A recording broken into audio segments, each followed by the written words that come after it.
But the important question for today is how can museums reconnect people with nature and inspire future generations to respond to social and environmental degradation? So, before we begin, I would like to walk you through today's program. Because first, there will be a video shown, followed by a plenary session led by our guest speaker, Lucimara Letelier, and followed by her lecture. And after that, we will move into these breakout groups of 3 persons each. Then we will come back in a plenary session, and we will open the floor for your questions and answers in a talk with in a conversation with Lucimara, and then we will close this session at 5. So, and with that said, it's my great pleasure to introduce you to our guest speaker. She is a consultant, trainer, researcher in sustainability and regeneration. And she's vice chair of ICOM Sustain, which is the International Committee on Museums and Sustainability, and also founder and director of RegeneraMuseu. I try. My Portuguese is not as good as my Dutch. Lucimara works with Julie's Bicycle and Key Culture on climate leadership, and she has over 25 years of experience working in several museums and other important institutions like the Guggenheim, British Council, Boston Children's Museum, and the Action Aid. So I'm very excited, and we are, I think, very excited to hear your lecture on Regenerative Museum. So the floor is yours, Lucimara. Hello, everyone. I know it's mostly, for most of you, it's afternoon now.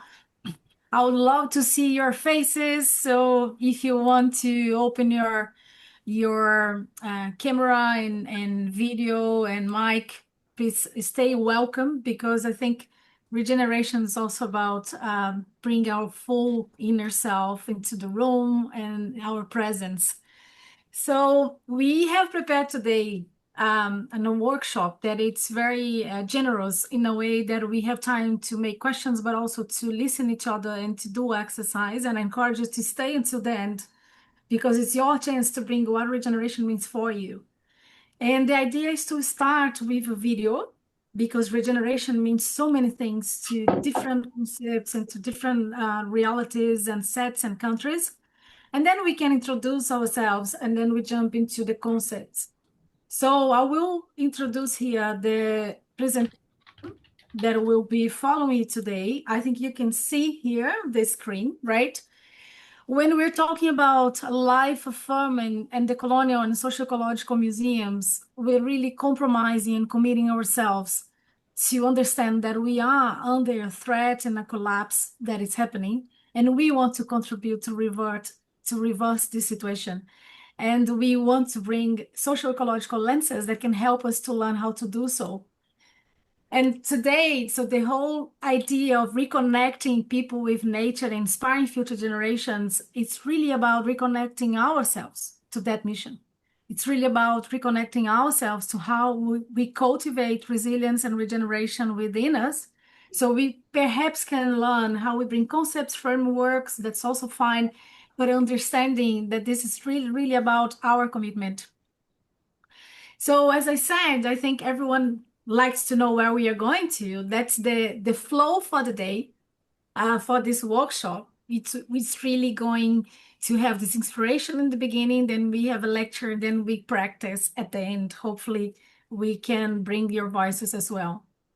So to start with this video, I think I will try and test if it's working all well. So let's see.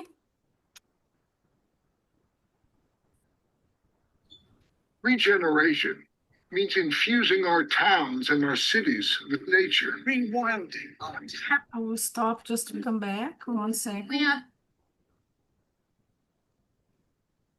Okay, now.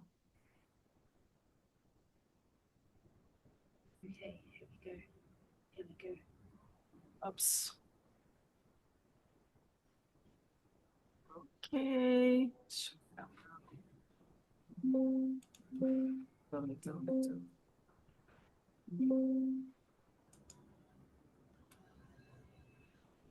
Called to come together. We are being called to come together, to connect, and to regenerate. Regenerate. To connect and to regenerate. This is about the citizens of this planet. What is regeneration? What is regeneration? Regeneration puts life Life at the center of every act and every decision. We've inherited an economic system that is extractive and degenerative. Vital connections have been severed between human beings and nature. This disconnection and degeneration has brought us to the brink of an unimaginable crisis. Degeneration is stealing the future. Regeneration is healing the future. A regeneração é o único caminho a seguir.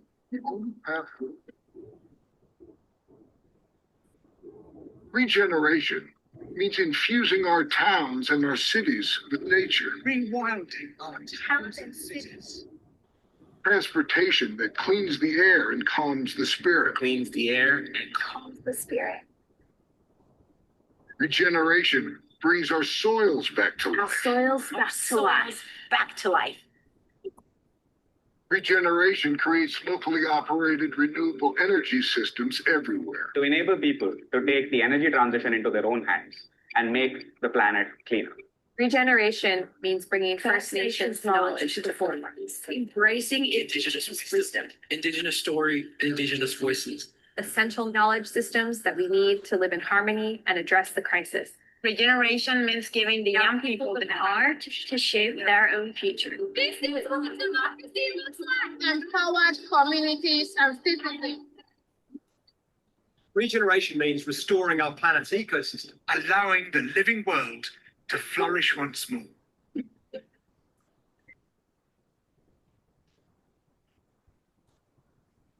To me, regeneration means To me, regeneration means love, protection, harmony, Resilience. loving the life that we've been given on this beautiful planet. Regeneration means knowing the people in my neighborhood.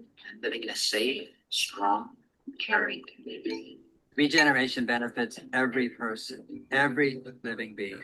respeitar, conservar, proteger, cuidar. We can use what we have in a unique way to take care of this place that we love. Cuidar.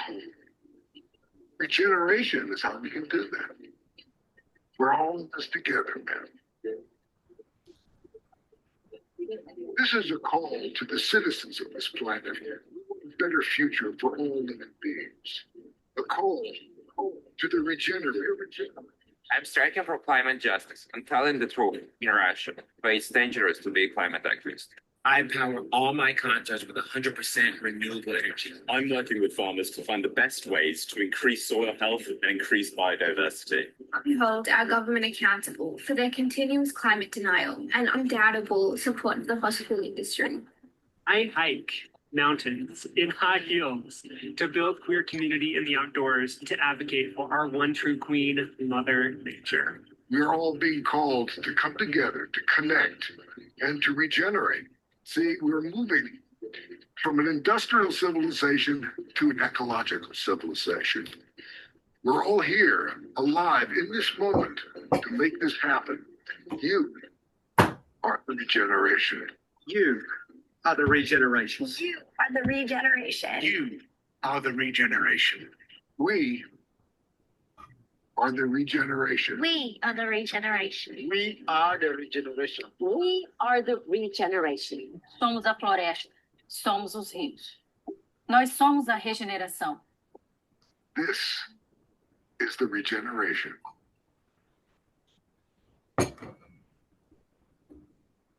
So this is one of the videos that lots of movements of regeneration have spread the word what regeneration means and doing manifests and invoking and bringing people together. There are others as well. So what regeneration means to you? Why did you come here today? And how you think about regeneration in your work? I would like to begin with a brief exercise, which it's just an invitation. You can do it, or if you feel like not doing it, that's fine as well. And then I'm just find the exercise here, and then I will present to you.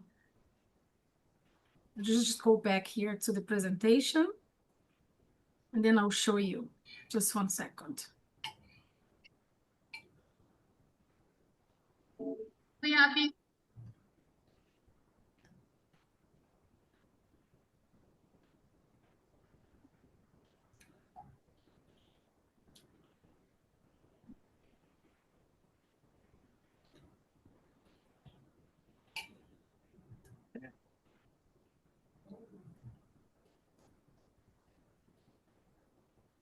So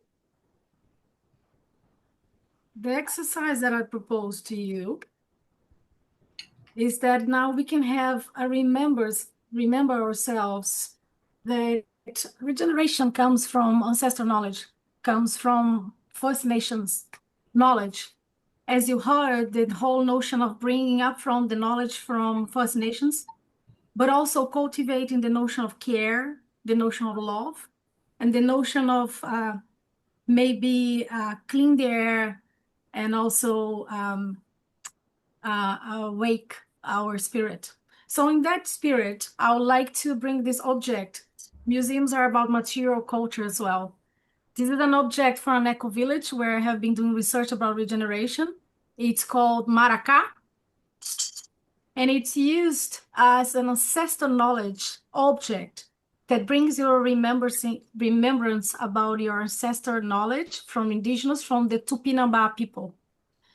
So I want to give you an invitation now, if you can sit still, and we'll do a mindfulness exercise. I encourage you to close your eyes if you want, and just sit very still. And when I will do this, you can fit your feet on the ground. So let's start doing this.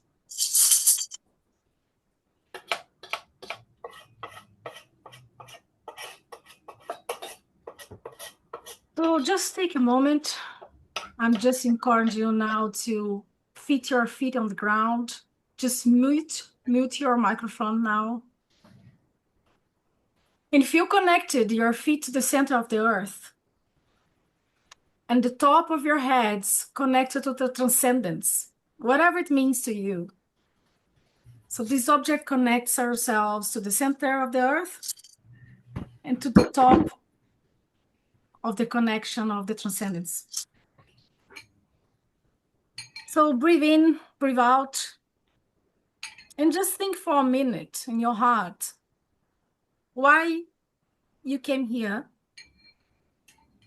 Where does regeneration sit and live within you? Where is it? What does it mean? Is it in your cells? Is it in your surrounding? Is the nature around you?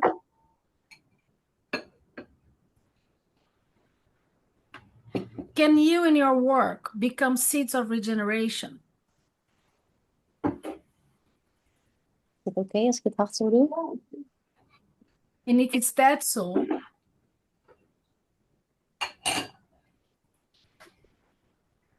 how does that take shape in your daily life?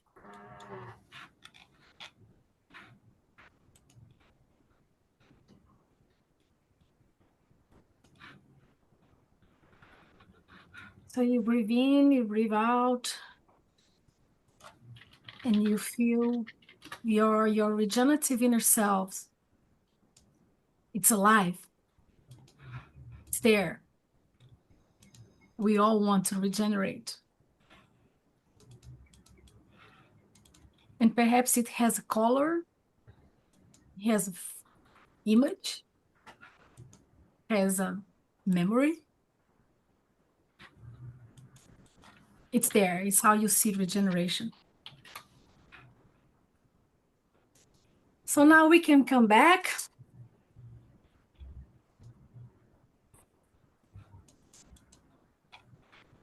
May we plant the seeds of hope for planetary regeneration throughout our work with museums, with social memory, with cultural heritage. You can come together now. If you want to share in the chat some words, but also we could open the mic if you want to share any word, any image, anything that came to you, just feel free to do so. We are here for that. Before we do the next move. Anyone, any voice, anyone that just want to bring this full presence of what regeneration means to you? It means different things to different people, but it's a biological thing. So I'm sure it's there. I cannot see the chat. If there is anyone wants to just put some words, that's great. Purple, the sea, the forest, it's gold. It's shining, isn't it? It's connection, it's yellow. Yes. It's important that we feel what it is. It's safeguarding nature, it's safeguarding the green. Sometimes it's the wild, isn't it? Safeguarding the wild. It's really good. So keep bringing these voices. I know you are in the middle of the work and doing many things, but I really appreciate that we all came into the exercise, because when we came into this mind map, what regeneration is and how we enter a journey of bringing your museum to a regenerative path, we need to make sure that we are committed to regeneration, because lots of things will take you out of this route. Bureaucratics, other business that museums have to do, extractive models, the way museums have created growth patterns will take us out of the regenerative path. So I will guide you through the regenerative conversation throughout this presentation, but I think, Ripti, you have something for us now, and then I come back to our mind map for regenerative museums. Yes, thank you, Lucimara, because for starting us off in this beautiful way. And before moving on to your lecture, I think maybe a lot of us, of the participants, we are wondering, how did you come into this work? Okay. Well, part of the presentation that I will do today, it's about this. I would love to respond to you using this framework. Regenerative thinking has different ways of understanding how the living system principles work, how a tree works, how a plant works. And it's really about having this nested notion of the 3 lines of doing how you develop yourself, and then you develop the capabilities of the communities or the surrounding around you, and then you commit to the whole system. So a lot of things that I have been doing, I have worked with museums similar to many people who are here today. I work for the Museum of Modern Art as the Deputy Director in Brazil. I work for the British Council in different programs for museums. I worked in, as you said, the Guggenheim, the Boston Children's Museum, different organizations. But I also worked before for social organizations and human rights organizations and climate change organizations. And recently, in the last 10 years, I have gone through a journey, which is a journey of learning what sustainability means in practice, going to the eco-village, doing bioconstruction, doing permaculture, working with nature.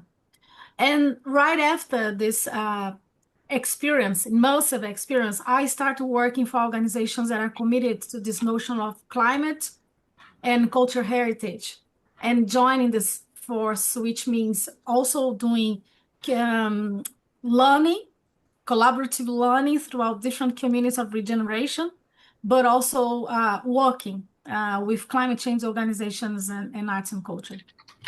So one thing that I think it's very interesting to say and respond is, I love to present these pictures because I have 25 years of working in the arts and culture and museums, but eventually we become very bureaucratic, and eventually we become corporate leaders. Although we are in a cause of the arts and culture, sometimes we are going very much into the cognitive senses.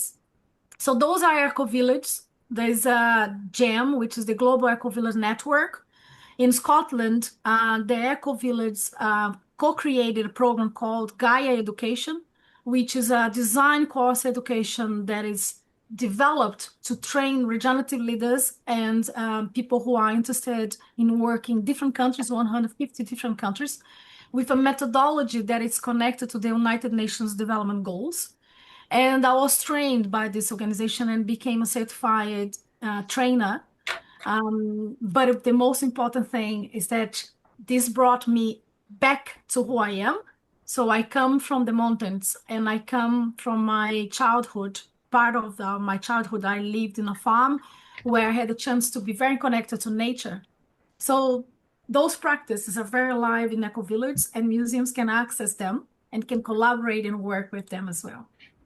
So I think I responded most of what you said, and most recently I co-created this organization called RegeneraMuseu, and I provide training to leaders in different museums and how they can become regenerative leaders. And the research that is available on regenerativemuseums.com that I'm presenting here to you, there are 12 voices you can hear that we have interviewed and collect. Robert James is one of the interviews, and he endorses this research and the thesis, the paper that has been launched. And basically you can hear different voices from Esme Ward from the Manchester Museum to Jenny Newell, who is the Climate Solution Center, curating the Australian Museum, as well as people who are not from the museum sector about how we bring regeneration to the museums field. There's a playlist you can hear, and it's very good to have a chance to hear all the voices as well. So yeah, so basically it's really about integrity, authenticity, and commitment to this cause, and a very deep desire to contribute to regeneration throughout a field that I love, which are the museums. So when we talk about the regeneration, I think I'll go through you now, if that's fine, Ripti, the concepts and the conversation about this. Yes, please. Yes, please. Yeah. Yes. So there are many authors who have taken some time in the last 30 years to study on how regeneration applies to the modern life, right? Because I come from Brazil, I can learn a lot from the indigenous communities on what regeneration means for their ethnical groups. But what does it mean when we go to a strategic plan in a museum? How do we do it?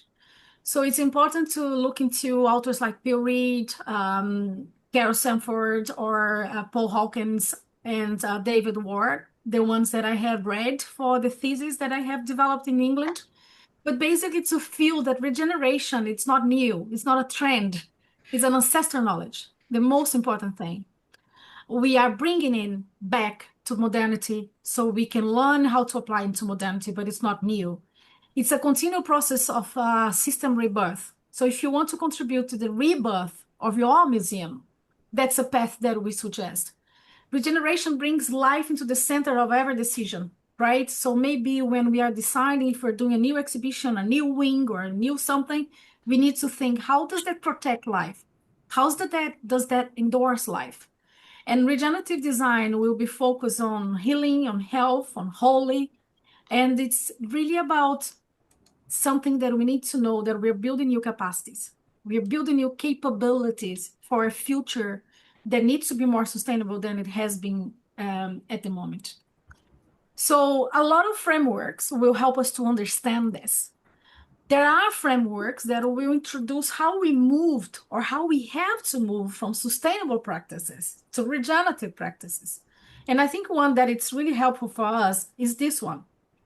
This framework has been adapted from Bill Reed, from Regenesis Institute, and from Daniel Wall, basically looking to that we came into a degenerative culture, right? Destructivism is a degenerative culture. And then, of course, we talk about sustainability, and that's fine. We have the SDGs, which is basically trying to sustain the system. However, we came up to exhaustion now. We are under collapse, which means that we need to regenerate. It's very hard to sustain the reality that we have now as it is, because the systems and resources are very much becoming to extinction and to exhaustion. So how do we then reconcile? How do we restore? How we relinquish? How we regenerate the systems? And how we learn how to do this? And then you can use different frameworks. The Royal Society for the Arts in the UK, they have created the Regeneration Rising. I suggest you look at the podcasts, which explain very well that we create a society that it's about power over people and power over nature. This is what we're living in now. We are trying to do a sustainability, which is about reducing, reusing, recycling to do less harm and doing more good. However, we need to learn how to regenerate if we want to sustain, to restabilize the system. And this requires power with people and power with nature. So I think this is framework, it's very easy and it's quickly and it's easy to understand. And please make your notes and questions if you want to place in the chat as well about some of these concepts that I'm bringing. Those are the books that I read and I have been reading throughout my let's say 8 years studying this and studying with them. And I think I recommend some of them for you, and especially the regenerative leadership from Laura and Jill's, the regenerative learning from Satish Kumar, the regenerative development from Regenesis. I spent 6 months with Regenesis doing a training course on how those things interconnect with urbanism, with institutions, and how public policy as well. One of the things that I would say is some people know about permaculture. Some people know about design as nature. Some people know about the rights of nature, right? This is all part of regeneration. But it's important if you look at the time frame that throughout the 21st century, when we look into the last 30 years, as I said, some authors have incorporated a systemic approach to contemporary projects, to management systems. So we can come into institutions and say, why not this museum or this school or this university to become a regenerative agent? How we should do this. So the principles of regeneration, there are many different authors that will explain this, but I would like you to remember those 7 because they are very much interconnected to living system principles, right? When you have a tree in the nature that is dying, there's something in this function that it's going not really well. And when it's very much alive, those principles apply, which are really simple, which is the whole. We cannot do fragmentation anymore. The essence, what is the essence of this person, this community, this institution to contribute to regeneration? The other one is the potential, which is we are very much focused on problem solving. Can we focus on potential? What is the potential of the neighborhood that the museum is working with?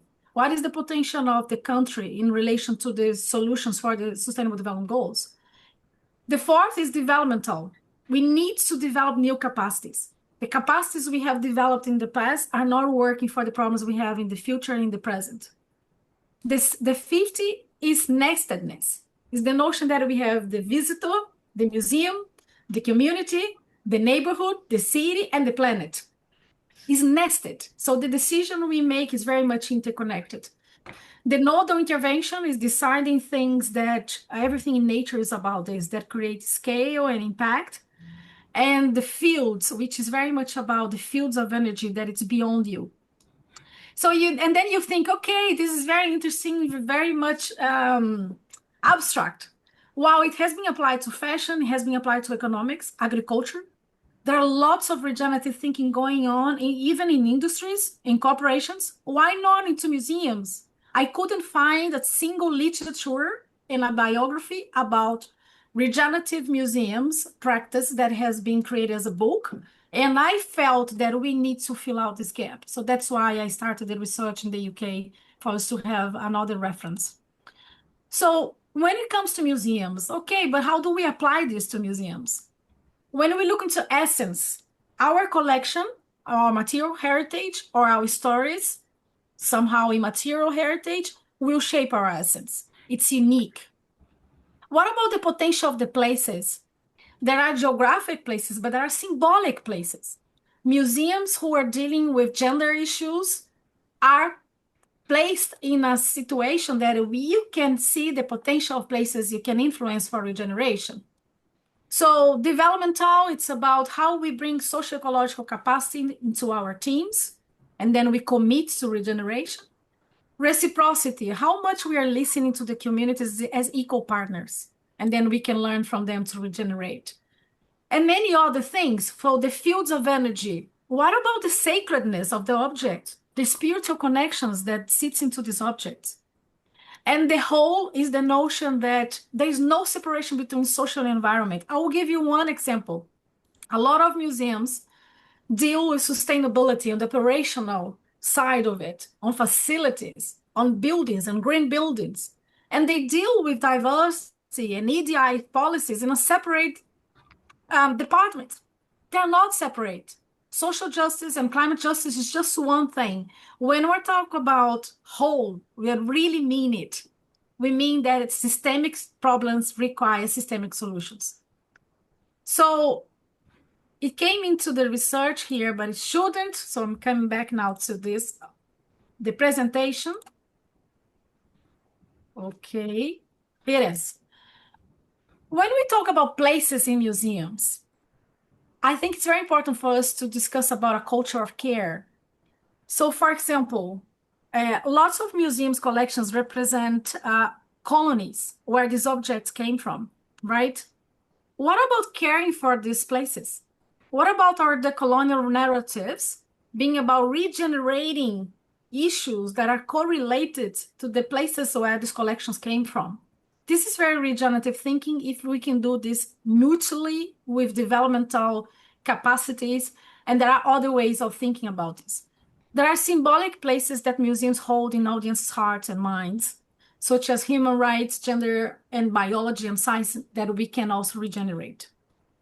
So I talked a lot about regeneration, and I want you to know that there are frameworks that organizations such as the Phipps Conservatory in the Botanical Garden in Philadelphia in the US are using these frameworks to do strategic planning every year with their teams. So I did a lecture a month ago with their teams in relation to how they are doing this and how they can also implement all the ideas. Those are some of the frameworks. So we don't have time to explain them all, but just feel this framework in the middle here. Earth represents nature. When you have a stakeholder meeting in a strategic planning process in your museum, do you consider the voice of nature? That's the invitation. The invitation is nature can have a seat in your board. What nature would say on your decision if you invite them in?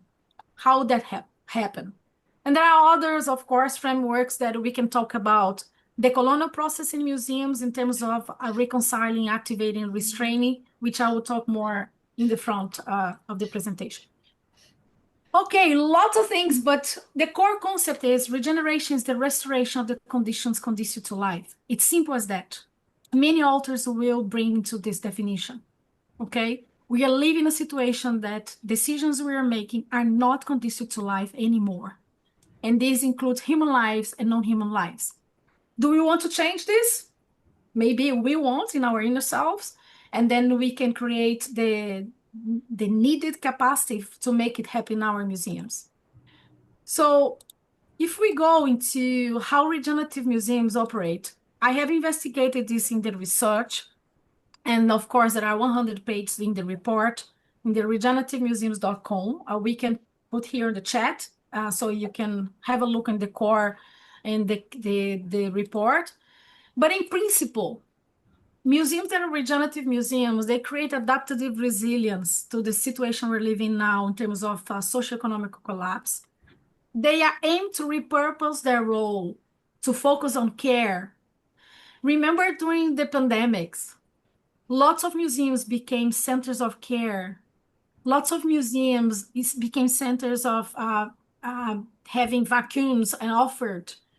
We need to have this mind that we are under collapse and our role can be shaped based on that and restore the vitality of the systems. So when we look at the key purpose of regenerative museums, if museums can act as a living system in itself, what would that change? If we can help to heal places, if we can activate communities about their biocultural wisdom, every change in regeneration, it's about people remembering that they are the caretakers of their places. A lot of problems we are having now, it's about misplacing people from their lands. And museums are co-responsible for that. Because when we had the whole colonial process, when we had these objects came in to museums, there's a core responsibility of the narratives we tell about these communities who don't remember about their biocultural wisdom because they were taken out of their lands, their objects were taken out of their lands, and we can do these connections throughout our work. Adopt an ecological perspective on decolonization.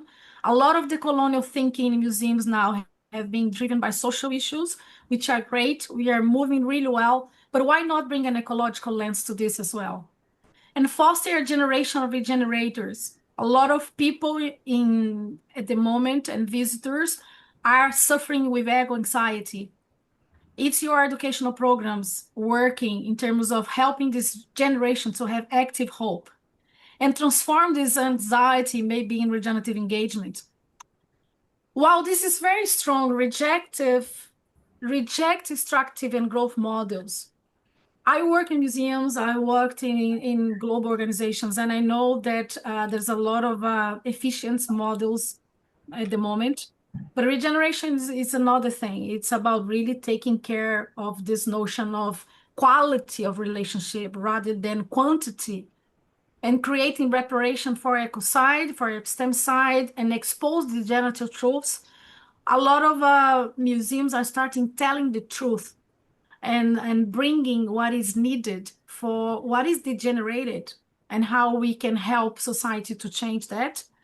Maybe reversing modernity dogmas and reimagine futures throughout a new way of thinking on growth patterns and restore the connection between humans and nature. Lots of galleries in museums separate humanity from nature, and you know what I'm talking about. Why not bring this together? There are museums, the Peter Rivers in Manchester, they're doing really good work on that. And there are others, of course, in Holland, I suppose, many. But I just reinforcing, remembering that. Some case studies, because I think one of the things that everyone has asked me is it's really, really hard to understand and to imagine what is a regenerative museums. I'm not here to say what is a regenerative museums or not a regenerative museums, but in their research, we have pointed out regenerative initiatives, regenerative programs, regenerative projects or activities. So when the Hardeman Museum in the UK decided to have their garden, not only an ornamental garden of flowers, but having the notion of food security interconnected to what is happening in the gallery inside, that is very much regenerative. When the eco museums in Brazil, their collections are not objects. Their collections are the living collection, the trees, the rivers, and they do education of the new generations to take care of it. It's very much regenerative. So the Climate Museum UK, they also have developed literature and lots of things about regenerative museums practice as well. I encourage you to have a look. And there are other ideas around how we bring in communities of care into our practices. The Tata Somba, this museum in Kenya, they are doing regenerative tourism. And they are doing this throughout bioculture, heritage, and knowledge, which is very much about women's empowerment and local income. That's another thing. Regeneration is also about creating a regenerative economy. And in Holland, the donut economy, it's so important with Kate Raworth that she has done a wonderful work. You can connect to a big and large regenerative community in Holland who is very much active about how these museums not about the museums, but about what other organizations are doing in order to regenerate. So one example here, just to come out of the abstraction, the Manchester Museum has done a repatriation of 156 objects to this island in Australia. But the most interesting thing is how they have done it. They have done it with such a notion of care. It was a long process. There is a lot of mutuality. You can read through their website, but they definitely work throughout the 3 lines of work. They definitely work as a whole because they change their process of conservation in the museum based on what they heard from the community. So this is Esme Award, the director of the museum, talking about that they returned this material to Australia, but they gave the museum a new ethical collected shell dolls, and they asked them new conditions of care. So they changed their rules of conservation for the collection, which is basically considering them as living cultures and not as objects only, which means playing with the shell dolls from time to time. So this is very much about emotional connection, spiritual connection. It's about recognizing the wisdom of the communities. It's very developmental. It's about reciprocity. It's about whole. The second one is the Horniman Museum returning Benin bronzes to Nigeria. This framework could be used to design a regenerative process for a restitution process. So when you have this notion of activating, which is basically bringing back the objects, you're going to have a restraining process, right? Not everyone wants objects to be brought back. But then how you reconcile and how you compromise. There's a lot here we can learn about the fact that the Horniman has changed the way they pursue the narrative of the Benin bronzes and the information about Benin in their galleries based on what they learn. So just going back here to the presentation again, another case study is the repatriation of Tonga ancestor in the Australian Museum. They have created a reconciliation action plan with the Maori people, and a lot of frameworks, which I don't have time to explain them all, represent how this is a very nodal action and how they have done creating such a new relationship because they created First Nation forum that it's permanent. And it's not only about doing one ad hoc action, but it's permanent in the museum in terms of reconnecting their connection to the people they represent. Okay, so the potential of places, there are lots we could talk about this. I will just summarize, but you can have other opportunities. If you are not aware of the climate hubs that have been created in different museums in different parts of the world, one of them is this one in the Manchester Museum, which means that they become vulnerable. They're telling the climate network in Manchester that the museum is not fully aware of what the museum should be doing in the agenda of climate collapse. It's learning. It's a learning process. So they're learning together. And curators are learning from climate leaders by working together in a co-working space. So this is very much about recognizing the potential of places. They're working about the potential of Manchester to reverse its social climate collapse. It's not about problem solving. And one thing that you're going to find in the report that I developed is that there are regenerative born museums. The regenerative born museums are the museums, indigenous museums, territorial museums. They all have these characteristics of living systems. But what about regenerative adopter museums? The ones that could be urban museums or maybe like the ones you represent that are more established with a bigger budget who can also endorse that. So there are lots of details there. And one of the frameworks that I have created is the comparison between what would be extractive museums mindset, sustainable museums mindset, and why is different from regenerative museums. Because somehow we overcome the paradigm of extractivism. We move throughout sustainable practice, but we go beyond that. And we decided to use these frameworks of the Sustainable Development Agenda, but also to become a regenerative force. Again, I will not go into details, but I want you to flow with us to the next step, which is talking about regenerative leadership. Why you should do it? why those things should start with you.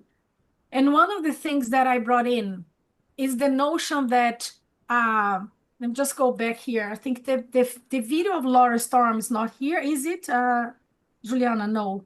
Okay. So basically what we have is the notion that regenerative leadership starts with you. It's something that we cannot teach. We need to practice. And there are lots of roots on regenerative leadership. One of them is, as I said, with Laura Storm and Jills, when they talk about this notion that regeneration is about experiencing together. It's about becoming vulnerable. It's about learning together.